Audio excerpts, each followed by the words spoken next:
тарту етіп бойындағы талантын, әртіс жаны беріледі сезімге, ұшар құстай самғап алып қанатын, бүгін тағы сый сыйламақ мың елге.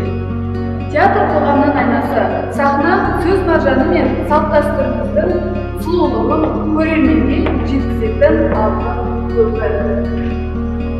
Ұлттық өнердің шынайы жанашыры, біршама шәкірттер тәрбиелеп, сахналық өнерге, көркемсөз шеберлігіне, қазақ театрының жаңғыруына ауқымды жұмыстар атқарып жүрген Жұмағұлова Динара Балқашқызын менің қаламның мақтанышы деп айта аламыз. Ақындар жырға қосып, әншілер ән әуезімен тербеткен жыр арқауы жанарқау өнерінің тумасы Динара Жұмағұлова Тәттімбет атындағы өнер колледжінің актер шеберлік мамандығын бітіріп, 2004 жылдан бері Абай аудандық мәдениет үйінде қызмет атқарып келеді. 2011 жылы Болашақ университеті мәдениеттану мамандығы бойынша тәмамдаған. 2013 жылы өз алдына театр саласына қызығушылығы бар жастарды жинап, Ақжол жастар көркемөнерпаздар үйірмесін ашты. Сол жылы Динара Жұмағұлованың жетекшілігімен Шерхан Мұртазаның Домалағаны пьесасына қойылған драмалық спектакльді халыққа ұсынды.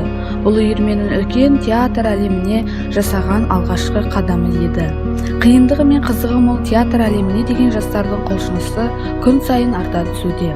Олар аудан бойынша өткізілген мемлекеттік, кәсіби және тағы басқа мәдени шараларға белсене қатысып, әзіл-сықақ, монологтар оқып, интермедиаларда ойнайды. Сонымен қатар, үйірменің қатысушыларының саны артып, 2017 жылы Ақжол үйірмесі Ақжол жастар театрына айналды. 2018 жылы Қасым Аманжоловтың Досымның еленуі комедиясы және Софы Сматаевтың Көгілдір такси мелодрамасы қойылды. Ақжол жастар театры жыл сайын аталып өтетін Мәуліт мейрамында өлім мен өмір, жаңбырлы көз жас, сағыныш, бақытыңды бағала қойылымдарын қойып, монологтар оқиды.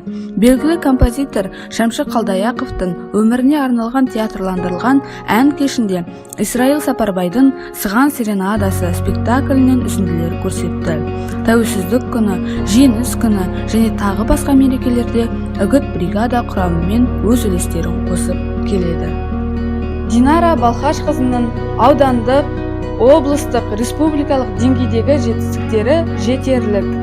Алдағы уақытта да Динара Балқашқызы іргелі қара шаңырақтан кемел ұрпақ тәрбиелеп, қазақ өнеріне абыройлы қызмет атқаратынына сенеміз.